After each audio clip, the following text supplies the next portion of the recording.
Everyone, स्वागत है आपका मेरे चैनल पर। तो हाजिर हूँ मैं फिर से एक न्यू इंटरेस्टिंग मोरल स्टोरी के साथ। इस स्टोरी में आप इंग्लिश सेंटेंसेस का हिंदी में मीनिंग सीखेंगे। इसके साथ ही स्टोरी को रीड करना और इंग्लिश वर्ड्स के करेक्ट प्रोनाउंसिएशन के बारे में भी सीखेंगे।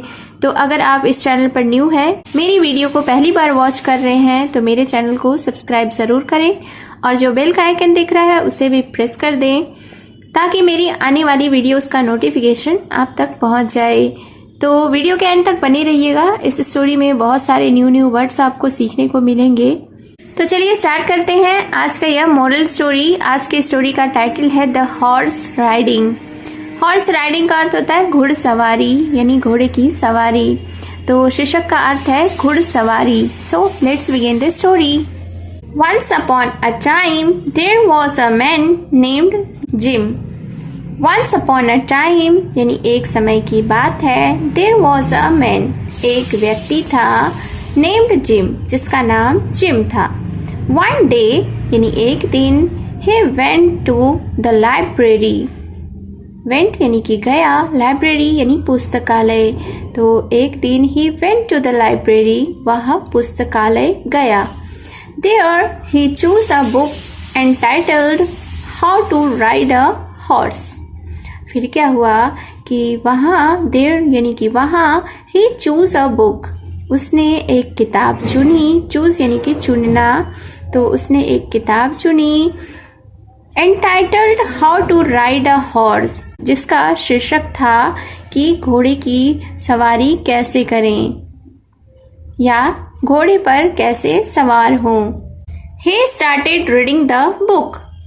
उसने किताब को पढ़ना शुरू किया। It was so interesting that he finished reading it at one go.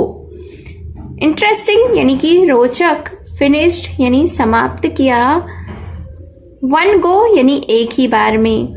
तो इट वॉज सो इंटरेस्टिंग, यह बहुत ही रोचक था। That he finished reading it at one go, यह इतना इंटरेस्टिंग था, इतना रोचक था कि उसने एक ही बार में पूरी बुक पढ़ ली। वन डे यानी एक दिन, he went to see a friend. Went यानी कि गया, सी यानी देखना, फ्रेंड यानी कि दोस्त।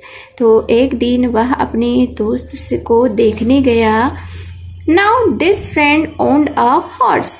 अब इस दोस्त के पास एक घोड़ा था। Seeing the horse यानी घोड़े को देखकर, Jim couldn't control himself and asked.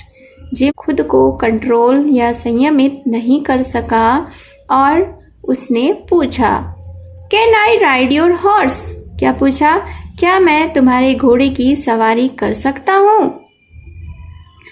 Control का अर्थ होता है संयमित, हिमसेल्फ यानी खुद को। द फ्रेंड सेड, अब दोस्त ने कहा, श्योर यानी कि निश्चित। बी माई गेस्ट, मेरे मेहमान हो। Jim tried to sit on the horse, अब जिम ने घोड़े पर बैठने की कोशिश की। But a horse always recognises its rider, लेकिन एक घोड़ा हमेशा अपने सवार को पहचानता है। रिकॉग्नाइजेस यानी कि पहचानना, तो ऑलवेज यानी कि हमेशा, घोड़ा हमेशा अपने सवार को पहचानता है। It jumped up and flung Jim on the ground. It jumped यानी कि यह उछला, and flung Jim on the ground, और जिम को जमीन पर फेंक दिया। द फ्रेंड आस्क्ड, अब दोस्त ने पूछा, where did you learn to ride? क्या पूछा कि तुमने घोड़े की सवारी करना कहाँ से सीखा? जिम रिप्लाइड, जिम ने जवाब दिया, I learn it from a book, यानी कि मैंने इसे एक किताब से सीखा। हियरिंग दिस, यह सुनकर His friend started laughing. उसका दोस्त हंसने लगा। He said, उसने कहा, one must remember that one can't learn riding by reading about it in a book.